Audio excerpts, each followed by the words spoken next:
Welcome to the webinar to bring the programme from this last cohort to a conclusion.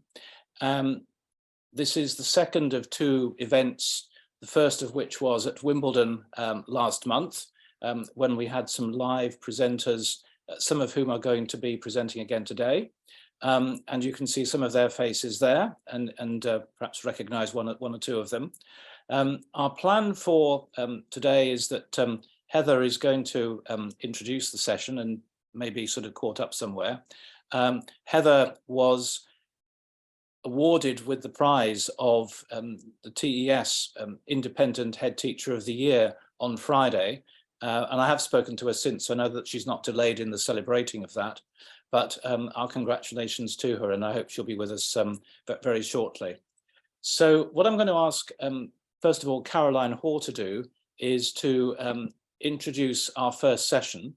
Caroline has been mentoring Vanessa and has been also working with a number of other mentees, including Erin, who's here in the room. But she's going to introduce the first programme, the Sisters Project. So Caroline, over to you. Thank you, Ian. Yes, as Ian says, I've been had the privilege of mentoring Vanessa. In fact, we've had a couple of goes at it because we started, I think, in 2021, and then there was a change of head and an inspection and all sorts of other things, and life rather got in the way. So we started again in this last cohort, which was a great pleasure for me to work with Vanessa again. She's been Deputy Principal at the Ladies' College in Guernsey, since where she's worked since 2008 in a variety of roles, having made her way up through Head of Psychology and Head of Sixth, and really major focus throughout her career, perhaps because of her psychology background, as a on pastoral, on well-being. She led the school through to its getting its well-being award accreditation. She's a tremendously talented individual, and one of the things we've worked on, I think, during our time together is how she can also recognise how talented she is and how to have the confidence to apply all that amazing expertise in a different setting. So really taking the bull by the horns, she's managed to secure a new role in a developing school focusing on sustainability in Dubai, which is tremendously exciting and testament to her talents. And that spirit of innovation and courage, I think, will serve her very well there. I'm also delighted to introduce Elizabeth Brooks, who's been working with Vanessa as her partner on the project that they're about to introduce. I haven't had the pleasure of working with Elizabeth, but I know that it's been from Vanessa that it's been a tremendously fruitful partnership, collaboration. Elizabeth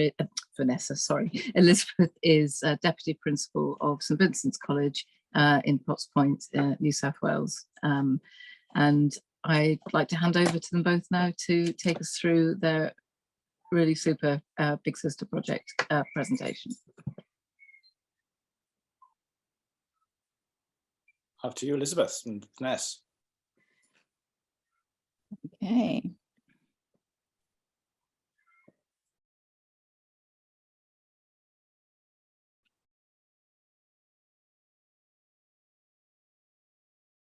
All right.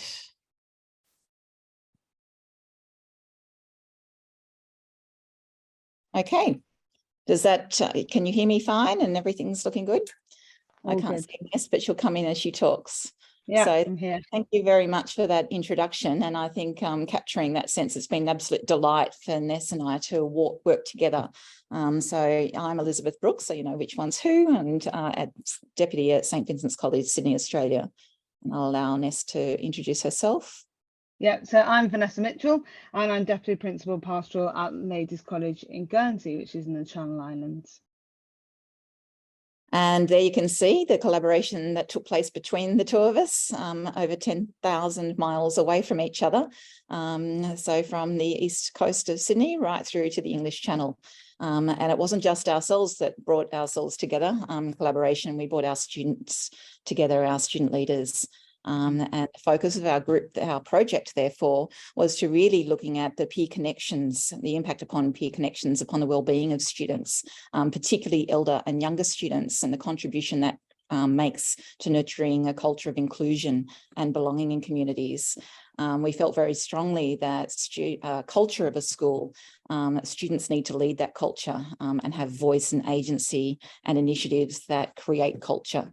And so that looking at what we, when we joined together, Ness and I, both with similar interests, we discovered that we both had Big Sister, Little Sister projects already in our school, yet they had both been put on hold during the COVID years because the vertical cohorting couldn't take place. And so for us, it was an opportunity to amplify what we knew the schools had been missing out on, but to lead the students in a process of inquiry. So rather than just, this is what we do, lead our student leaders into a process of really pinpointing what is it in culture and how would they bring about those changes. So really two things, looking at that inclusion and belonging, but also that sense of inquiry and agency amongst student leaders. And we both, when we first met, we were really keen on student voice and student leadership.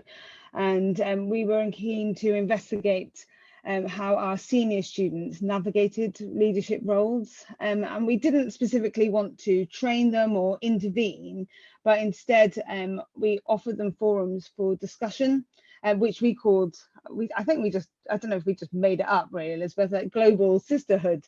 And the girls could reflect and explore upon their leadership roles as female leaders, and the girls in the school and the process, I suppose, they played in shaping inclusion and well-being. And these forums led to some of the most authentic and most wonderful discussions that we had ever heard, and we really look forward to sharing some of those with you later in the presentation. In fact, by the end of the last meeting, our girls call themselves Vinnie's girls, and they started just calling the Guernsey girls. It just came. Yeah. So that sense of familiarity really showed that sisterhood that had been created. So the context for us at St. Vincent's College, it happened to coincide at a time that our school was entering a partnership as a visible wellbeing school led by Professor Lee Waters. So that means that we're in a space that staff and our students, and then consequently our parents, were learning the language of visible wellbeing and learning the search framework. And that came out of a space that we knew that we wanted to have more preventative, proactive measures to boost wellbeing. That meant hopefully less time needed in that intervention and treatment. And so you can see here the search framework on the right, and therefore a lot of the activities that Big Sister, Little Sister led by student leaders started to pick up that language. So it was very much a strength-based approach. And as well, then of course our staff had that awareness as well. In doing that, early 2022, we were able to gather data on our students without needing to look at everything. If you could just focus in the middle there, we discovered that our relationships were our strongest point. So that's a measure out of 5. And so again, we sort of lean into those relationships. We sort of got this Vinnie spirit is what we call it. And how do we draw upon relationships to upskill in other areas? Coping, for example, was our least coming out of these COVID years and where people found themselves. What we found, particularly if you look down towards the bottom and look at the first high blue arrow, and that's our Year 7 cohort. So they were our Year 7 2022 cohort coming in, where we had all deliberately put in a Dean of Early Secondary to look at those transition years into high school, coming from primary, where a lot of the students had been missing being leaders in their primary school and missing out on some of those socialisation behaviours. So we'd been really intentional. And because it was the beginning of 2022, they had the Year 7 and 10 Big Sister, Little Sister relationship embedded. So they were experiencing what older students had missed out. If you jump to the blue arrow on the end, the darker blue arrow, those are Year 11s. and they were the next highest, and they had experienced, they're the highest group that had experienced a good start, a robust start to their school years. So it was those years in the middle that were most concerned, and the orange is our year 8s 2022, and we could see that in their socialising, and we could see that, and they had very little connection with the older year groups coming in. And it was just incidental. And so just to show how targeted we were, this year, beginning of year 9 for that year group from last year, we actually took them 11 hours on a train to Broken Hill and really picked them up and out to develop the sisterhood within the year group, because they had missed out on so much of that. And I'm just sharing those images to just show where the school was at. But for this presentation, we're focusing on that notion of student voice. There's our Vinnie's spirit, and what is it that our senior leaders were going to do to harness that sisterhood to create inclusion and belonging in school. Thanks, Elizabeth. So very much like Vinnie's, Ladies College was really focused on student wellbeing and aiming really to harness student voice and action from our student leadership team. And this student wellbeing team, which was created as part of our action team, had led our senior school through the Wellbeing Awards, and we were very pivotal in gaining the awards. We're actually the only school in the Channel Islands, and very few number of independent schools to have gained the award so far. So this is our vision statement. It was designed by our student team, and they really wanted to focus on developing opportunities for positive wellbeing within the school, with emphasis on student voice and giving opportunities to listen, support and respond. And a lot of the work that I'm going to talk through is really based on data collected and student voice, specifically asking them what did they need for support. Move to the next slide, Elizabeth. Thanks. And we really wanted to create impact, and as a student team, they recognised that there's going to be impact on an individual basis, but the work was very much, and that work really very much was reactive, so working with a counsellor and a safety net for our students. But the girls really wanted to focus, as Elizabeth said today, on proactive work that could be done within school in order to support the broader student body. So if you go to the next, thanks. So through questionnaires that the girls had looked at, we focused really on, we drew it down to 5 key areas, as you can see.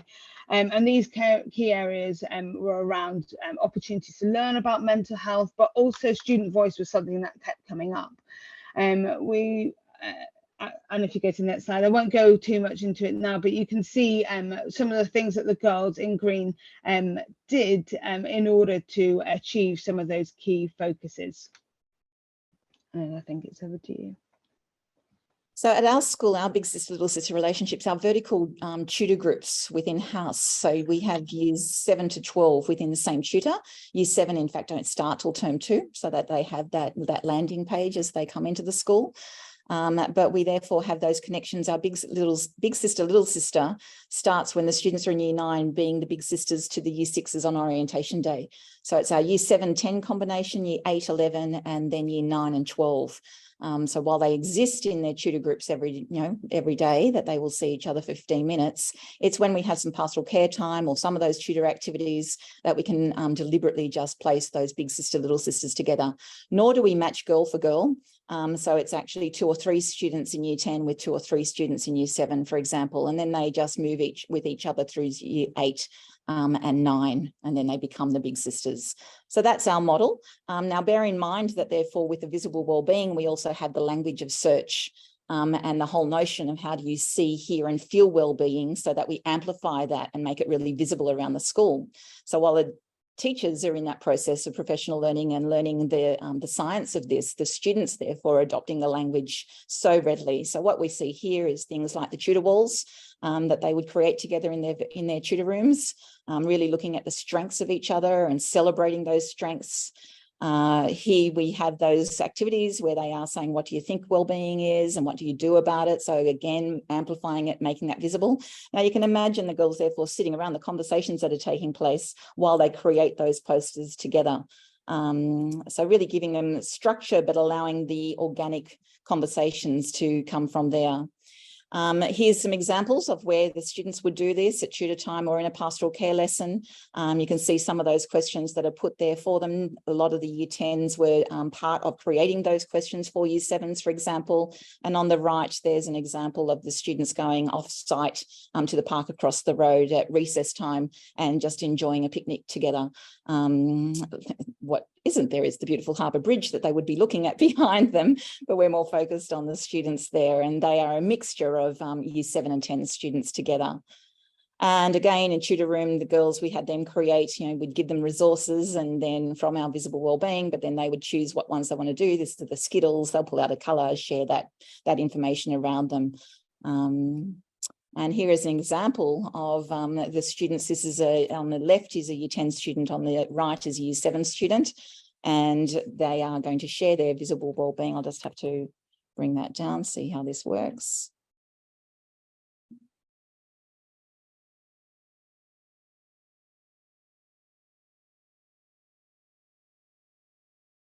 The first part of this is orientation day when they were year 6 and year 9.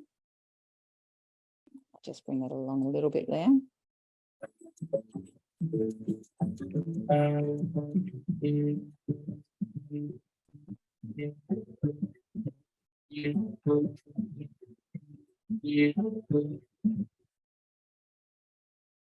I see thoughtfulness and humour in Gemma, and I think it's very important that we recognise our character strengths so that we can meet like-minded people and so that we can find stuff that we enjoy doing. Well, if you have positive relationships with other people, then you often, that means you're a more positive person inherently, and then by being a more positive person, you'll have a more optimistic outlook, and that will obviously heighten your well-being. Well, if positive well-being, if you will have you'll probably be more likely to make friends because you're more accepting of people and more accepting of your who you are, and which will probably help you build stronger relationships, which will make you happier and make people around you happier. It's important because you need to be able to help others, and by hearing and feeling and recognizing their well-being and indicators of their well-being, you can help them and thus helping their well-being improve. And also when you help people, your well-being is also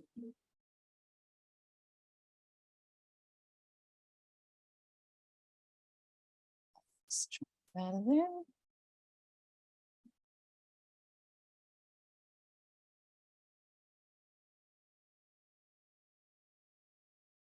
Nope. Sorry. My Zoom has gone to the top of my page where I need to get back to my other things. I know you're looking at my emails, which is not what I want. Yes, I know, but I can't get it because my Zoom's in the way. It's gone to the top instead of the bottom. Anyone want to help me? So what do you need to move? You need to move this? I need to move that. Okay. It's out of the way. I can't get to my other tab. Thank you. No. All righty.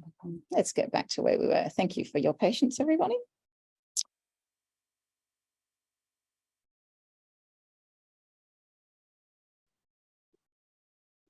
Okay, so as I said, the last line there that Gemma came up with was very much capturing what we're hoping would emerge, well, for the sake of the kids.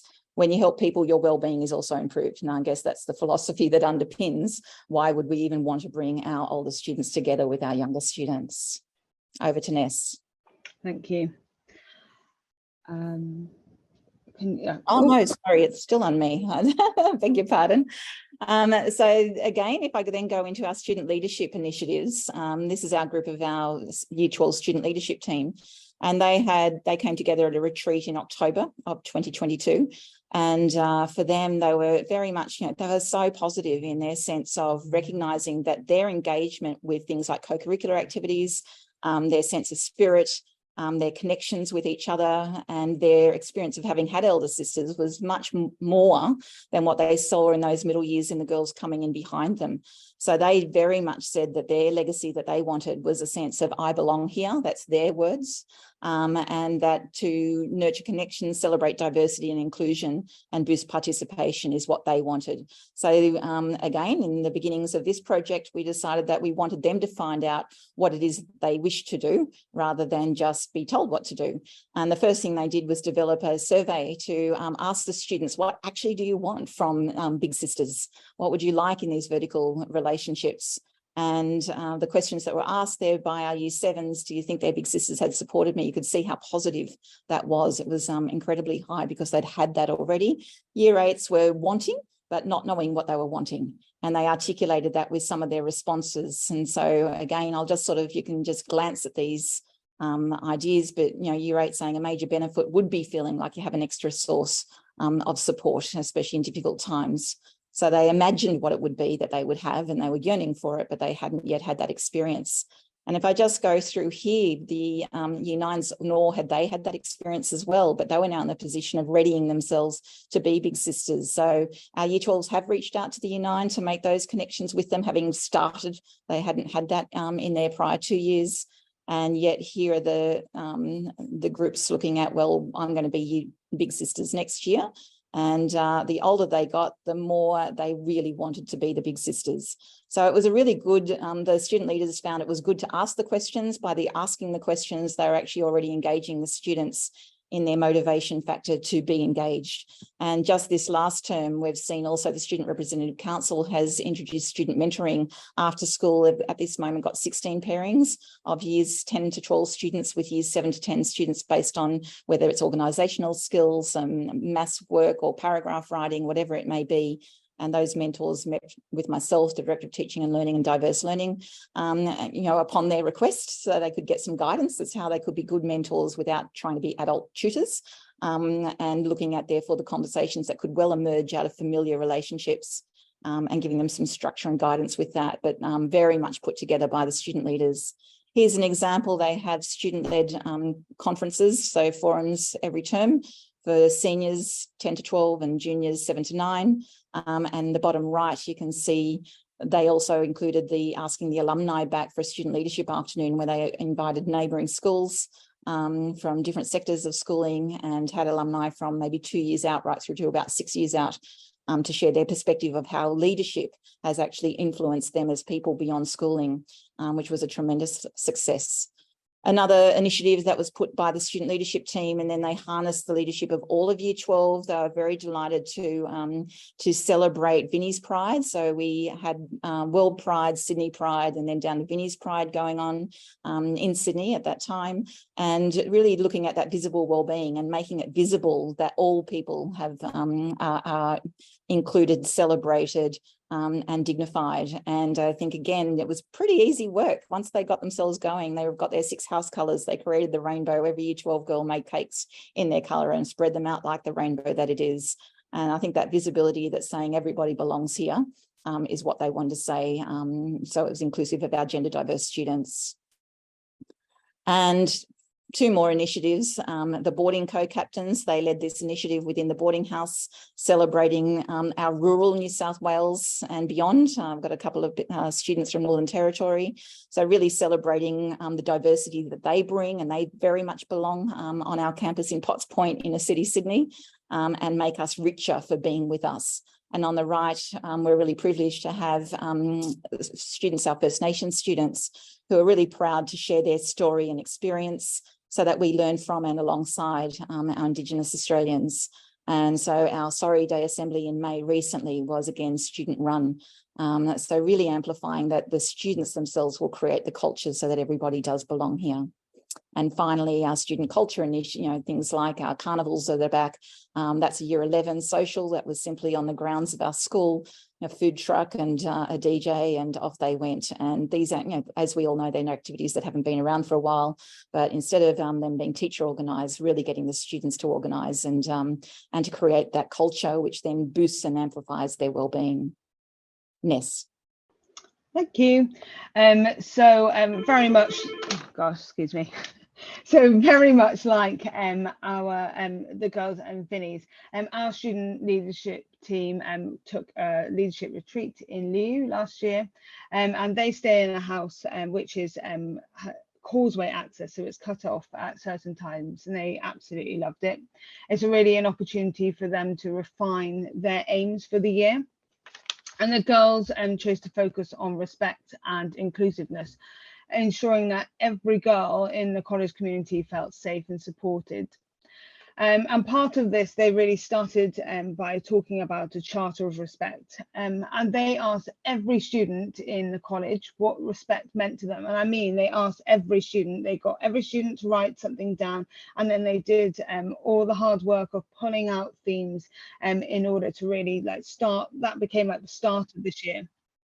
And what they found, so this is our fantastic head girl team who are just finishing now, is that they pulled out 5 core areas: so understanding, acceptance, kindness, listening, and equality.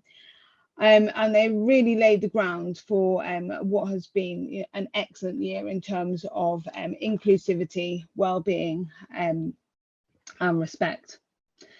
And if you change the slide, Elizabeth. This has been achieved in so many ways by our girls, and again really paved the way for the next head girl team and senior team that are coming in. So they have had speakers, and they've done wellbeing walls, which you'll see on the slide. They have run yoga sessions before and after school, as well as celebrating events such as Happiness Day, Kindness Day, Neurodiversity Week. And in addition to this, we have a really thriving student-led, in the next slide, student-led action teams and house system, which have really encouraged inclusivity. So for example, our action teams meet our half-termly forums, where girls can represent their form group. And at the end, the aim of each meeting, really, we try and finish with you said and we did. And on the next slide. So our teams are really aimed to hear the voices as something that we set out to do through the Wellbeing Award, but also this year with our focus on respect, and really aim to hear the voices of all the girls. And we regularly collect information from the girls, and we do this through, for example, activities. So here's an example from Anti-Bullying Week, and how the girls reach out to gain support. So this is a whole college approach, which is really the focus that the girls had on the group, and it's been exceptionally successful. And I think this links really nicely with what Elizabeth was talking about with this visible well-being. Everyone's contributing. It allowed us all to respect other people's views, as well as developing kindness and empathy.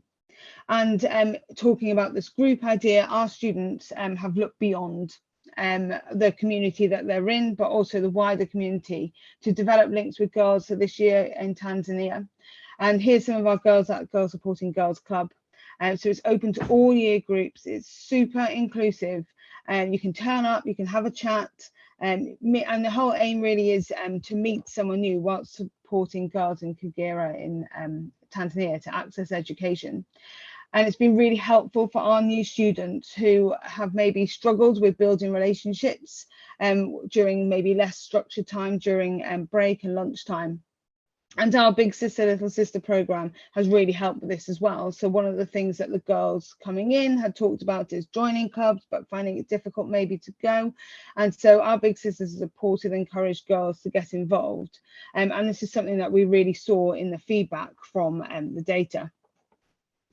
And finally, and before I talk about our Big Sister, Little Sister program, we've also, as Elizabeth was talking about before, worked really hard within the year group to develop team spirit and inclusivity and kindness and respect, and with team building activities for all year groups to enable the girls to build connections within their group, but also with the senior girls. So, like Vinnie's, our Big Sister, Little Sister program works with some of the youngest girls in our senior school. We are different from Vinnie's in that we connect our removal year 7 students with our lower 6, our year 12 students. And it's also paired, so each student pretty much has just one big sister. And here's some pictures from our first meeting in September. So very early in September, the girls meet, and we try and do a formal meeting at least every half term. But in between, we set out very clearly that the girls can meet for lunch, they can meet more informally, we connect them on Teams during that time as well. For example, at Christmas, we had a meet, they'd done Christmas cards for each other, and basically, again, just trying to develop the relationship between the girls. So in terms of impact, so we were interested in the impact from this program and what our youngest wanted from it. So they had felt that this would really help them in their transition in school, and we asked them about what supports they could gain from their big sisters in school. We were also quite interested to match up, I suppose, with our year 12s. Like, what sort of things did the girls in what sort of things did the girls want from their big sisters? So they were talking about kindness and communication and being friendly, but at the same time we also asked our lower 6 students about whether they had enjoyed being a big sister and what sort of factors they felt were important in taking on this role, which kind of really matched in terms of kindness and communication and being friendly. And there's a lovely quote there from one of the year 12 girls about what she perceived to be important in her role. Then on the next slide, I've just pulled this out because I thought it was quite interesting. So a lot of our girls, so our girls had settled in well, some of whom had attributed it to their big sister, some actually not. For lots of them, they were saying that actually they'd stay in touch if they needed her. And also just in terms of the sort of characteristics that they were looking for in their big sister, that kind of did shift. And what we kind of, in reflecting on this with all of the girls, particularly the senior girls, what they found is that it was less about certain characteristics and more about just developing a friendship and the participation from both the younger and the older groups. And you'll see that some of the relationships really formed and developed over the time, and some didn't. And some of our lower 6 girls were really disappointed because they really wanted a little sister who was less engaged, I suppose, in the process. So you guys have been paired as little sister and big sister for this year. And Hope, do you want to just tell me about your experience? I've really enjoyed it. It's nice to know there's somebody older in the school that you can talk to and get advice from. And I know if I ever need anything, I'll always ask Libby. I also enjoy catching up at lunch times. It's always really nice to have a catch up. And I've really enjoyed it. Brilliant. Libby, what about your experience of being like the big sister in this pairing? Have you learned anything about yourself or the experience in general? Well, I think if you do, one of my favourite things is being a big sister is because I'm the youngest in my own family. So it's kind of fun, like having this advice to give, being through it all and being given the opportunity to kind of pass down whatever wisdom I've gathered throughout the years onto Hope. And it's nice to just know that you can connect with those in the younger years there and building connections throughout the school. I think that's just really important. And Hope, do you think that it's made a positive difference to the experience that you've had in starting the senior school? Yes, I think so. Mainly because I came here not knowing anybody. So Libby was one of the first proper people that I met. And it was really nice to have somebody who I can talk to. And I am the oldest, and I quite like having somebody older than me to talk to and get advice from. That's me in heaven. And do you think that like you'll keep in touch, like going through I suppose it's only a year really for you before you go away, but do you think moving into like lower four, hope that it will be helpful to still have Libby around? Yes, I think it's nice to have her do lower four as well, because we're still quite new. We've had our year, but it would be still nice to have somebody to talk to still. It'll be a shame when you leave. Yeah. I know, but it's gonna be weird like seeing you in year 8 and not the babies in the school anymore. But no. Do you have any advice for students next year who will be starting as big sisters and little sisters that you think would you'd like to impart? Definitely talk to them a lot, and definitely meet up with them. I think it's really nice because a few people haven't met up with them at all, but I think it's really helpful to have that big sister. So definitely talk to them if you need anything. They're always really helpful. Yeah, and I think being the older sister, it's really important you make the effort to try and build that connection, because if you don't make the effort, then you've kind of got to take the first step, because obviously the year 7s are new to the school. It's like a completely new experience they're going through, and be able to take that first step and kind of take responsibility of wanting to build a connection, I think is the main thing that they should really focus on. Brilliant. Well, thank you very much.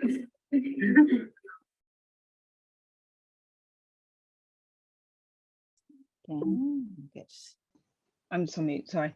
So I suppose it didn't work for everyone, and there's another student who I would have loved to have interviewed, Molly, who was desperately wanting her little sister, big sister relationship, as opposed to do you want to start off by introducing yourselves? Sorry. Yes. It's okay, it's all right. She really wanted to develop that relationship with a younger student in the school, to be able to support them through their first year, and it just didn't work out for her. But I suppose seeing Libby and Hope's pairing and the support that Libby has given to Hope, I think that's what it was all about really, and it's been really positive. What I would say is that we hadn't run the Big Sisters Little Sisters for a few years, and one of the key things, one of the best things there were loads of amazing things about meeting Elizabeth and working with Elizabeth, was it really gave us the opportunity to reflect on what we were doing, the process that we had, and how we could maybe make it more positive moving forward to get the most out of it for both students. So for example, talking with the senior school girls, we decided maybe more slightly guided meetups to just encourage the development of that peer relationship. And we'd also talked about moving our sixth form big sister actually down to year 10, so to very much to marry up with what they do at Vinnie's.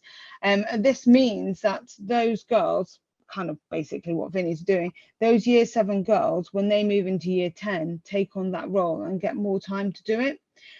Because at the moment, Libby, for example, she'll be leaving at the end of next year, when Hope is at the end of year 8, when actually by moving it into year 10, there'll be slightly a longer duration where they are partnered together. So there's lots of things that we've taken from this and reflected on, which I think is going to come up in a bit when we show you overall clips, I suppose, of what we've done. So really, we've shared with you what the intentions were in terms of our schools creating and shaping those cultures of belonging and inclusion.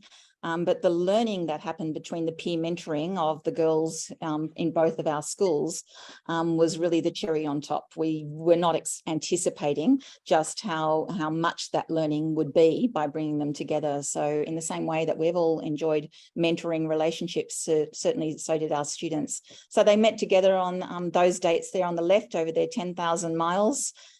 We used, we're really looking at that notion of how is it that they are going into inquiring about what they were doing and why, and by therefore meeting with another group of student leaders on the other side of the world, it made them have to articulate and be more explicit around their own intentions and the actions they were going to set from one meeting to the other. The first one that they came together, it was that sense of the familiarity. It was interesting to see that establishing relationships was most important. They compared when they could, the age they need to be to drive, for example, how long it takes to get to school, all of those sorts of things. And then we watched those conversations elevate as they really focused on what their big sister, little sister initiatives were and what their hopes were for the school. We used the technologies such as Jamboard, Google Meets and breakout rooms. So it was really interesting. COVID gave us many opportunities and they were really au fait with this. So it was really interesting to see that they shared their data and they set themselves steps from one meeting to the other. The highlight for us was definitely the International Women's Day meet, where they'd been given the themes of International Women's Day, and then we put them together. And by this point, Ness also brought in Cheltenham Ladies College, with whom they had a relationship. So we had a three-way meeting that went for about 45 minutes one morning, about 50 minutes or so. And the girls had prepared things to focus on the themes of International Women's Day and then shared those with each other. And those of us, the educators who were witnessing this conversation, were just so incredibly impressed.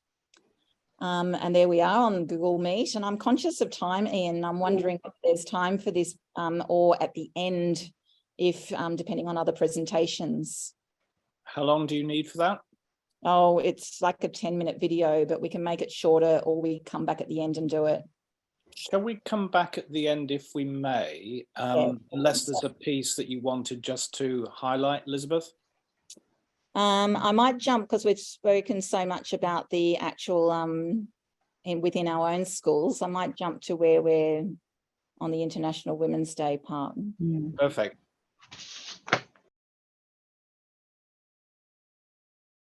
Let's see how well I go with it.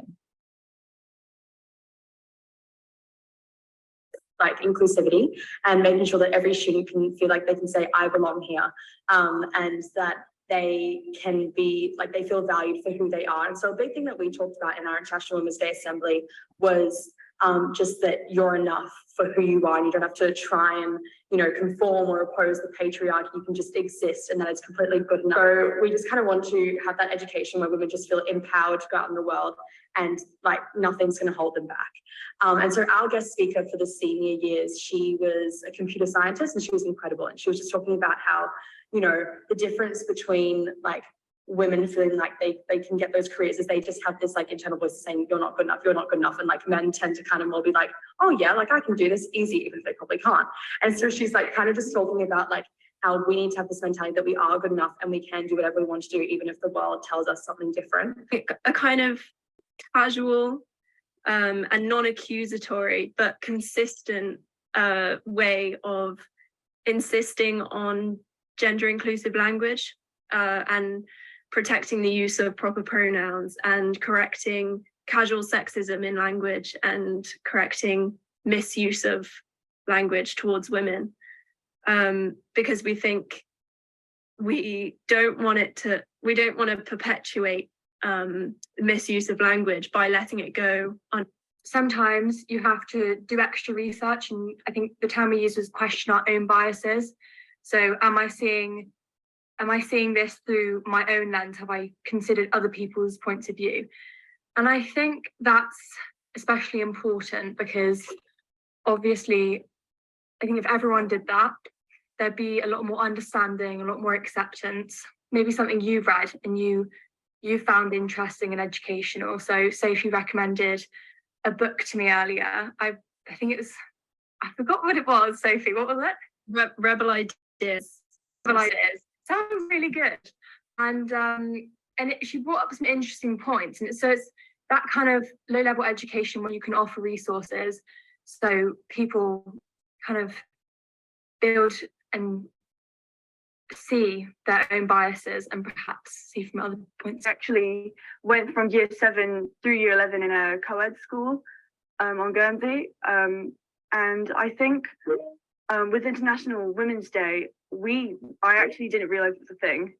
we did not, that's not a thing we did at my old school.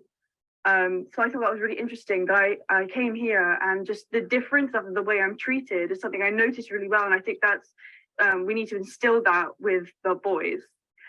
Quite often when I'm talking in class, even if it's just all girls, I will still, as pointed out today in our meeting, I apologize. I'll usually say, oh yeah, sorry, this probably doesn't make sense, or sorry if this is a bit like messy, or my points don't connect properly or make quite a lot of sense. At Cheltenham Ladies College, about 10 years ago, we started an organization called Empower Her Voice, and it started such as, you know, sort of based on what their interests are.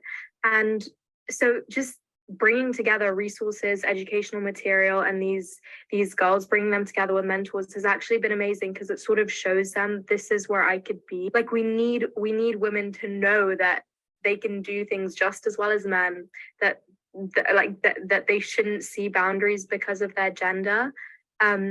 And yeah, I mean, I think it totally relates to what everyone's been saying today. And it's amazing that sort of we're all in different parts of the world, but we've got these similar ideas. That makes me feel a lot like there's this bigger movement that we're all part of.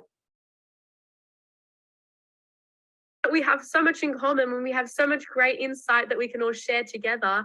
And I just really value that. So I'm grateful for the opportunity to be able to get to know girls on the other side of the world, meet people that I otherwise wouldn't have met, see our similarities and our differences, and then what we can achieve or bring insight to each other's all together as a group. I appreciate that. I think it's such an important thing to have, to kind of realize that the world doesn't have to be so big, you know, because we're on completely opposite ends of the world, and yet there are so many similarities between our schools and us as individuals. And I think it's been really nice to kind of have that experience, especially because like we're getting older and we're going to university and everything, and it's going to be a whole new environment.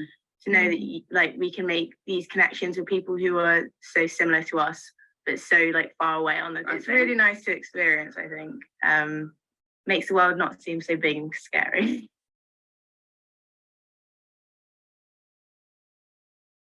So that's where we, you know, looking at those quotes from those students, when young people, you know, when you help people, your well-being is improved. It makes the world not so big anymore. I can't read that now on my own screen, but really that sense of by harnessing that dialogue together, these young women felt they were part of a bigger movement. And honestly, that conversation, the way in which they drew from their learning and their curriculum subjects and applying that to a real world conversation and that empowerment of each other was incredibly impressive. So for us, we looked at the sisters within and across